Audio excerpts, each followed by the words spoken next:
توفیق بٹ صاحب آپ کی جانب میں آؤں گی، اس مبینہ آڈیو لیک کے بارے میں آپ کیا کہیں گے جس میں عمران خان چالیں چلنے کی بات کر رہے ہیں کہ میں اپنی طرف سے کئی چالیں چل رہا ہوں اور 48 گھنٹے بہت اہم ہیں؟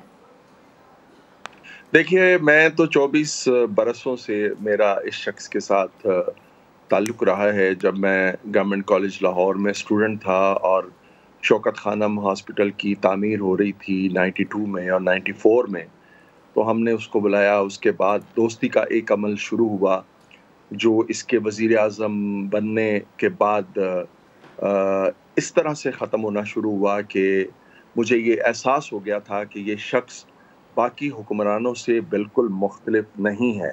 بلکہ اس نے جو تبدیلی کا ایک خواب دکھایا تھا، تبدیلی کا ایک جو نعرہ لگایا تھا،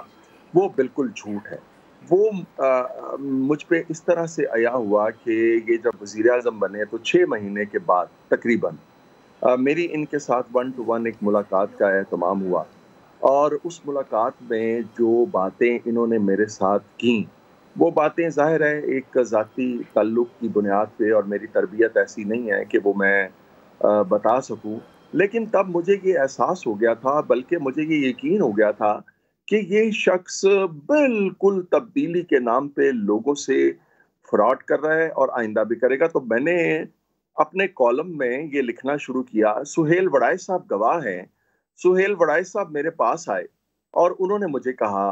کہ یار، آپ کا اتنا ذاتی تعلق ہے، وہ آپ کی بیٹی کی شادی پہ آیا، آپ کے والدین کے جنازوں میں آیا، تو آپ کو چاہیے کہ ابھی اسے ٹائم دیں اور 1 سال کم از کم دیکھیں کہ اس کی پرفارمنس جو ہے وہ کیا ہے۔ میں نے سہیل وڑائے صاحب سے کہا کہ آپ کو یہ تو یاد ہے کہ وہ میری بیٹی کی شادی پہ آیا اور میرے جو والدین کے جنازوں میں آیا، یہ ایک انسانی حوالے سے ایک اخلاقی فرض ہوتا ہے، لیکن میں نے جو ایک سرکاری ملازم ہونے کے ناطے، ایک سرکاری تعلیمی ادارے میں پروفیسر ہونے کے باوجود یہ گورنمنٹ کا بدترین مخالف تھا، تو میں نے جو ہے وہ وہاں اس دور کے حکمرانوں کے خلاف جو لکھا، اور مجھے نوائے وقت سے نکالا گیا صرف اس وجہ سے کہ میں عمران خان کے حق میں لکھتا تھا۔ تو میری قربانیاں آپ کو یاد نہیں ہے؟ آپ کو یہ تو یاد ہے کہ وہ میری بیٹی کی شادی پہ آیا تھا۔ تو گزارش یہ ہے کہ یہ بالکل، میں تو 3.5 سالوں سے یہ لکھ رہا ہوں کہ یہ بالکل ایک فراڈ شخص ہے۔ آپ اس جو آڈیو لیک ہے، اس کو آپ ابھی تک مبینہ آڈیو لیک کہہ رہے ہیں، اور میں یہ سمجھتا ہوں حکومت کا یہ فرض ہے،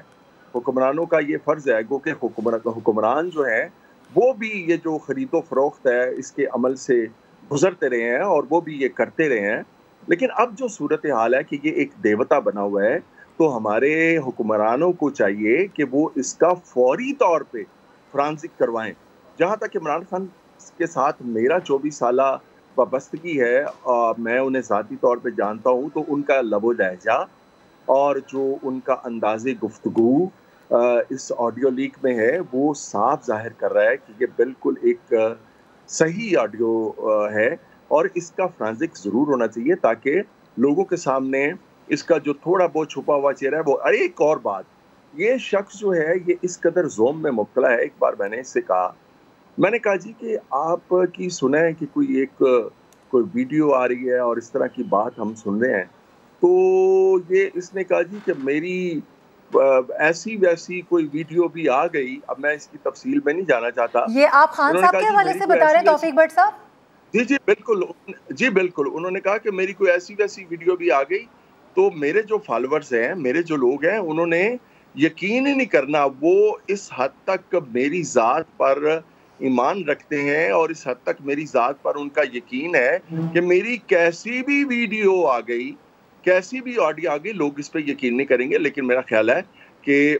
اتنے بھی لوگ پاکستان کے بے وقوف نہیں ہیں کہ وہ یہ ساری چیزیں جو ہیں وہ اگنور کر دیں اور درگزر کر دیں، اور ان کی مقبولیت میں روز بروز کمی ہوتی جا رہی ہے۔ نہ صرف پاکستان میں کمی ہوتی جا رہی ہے، بلکہ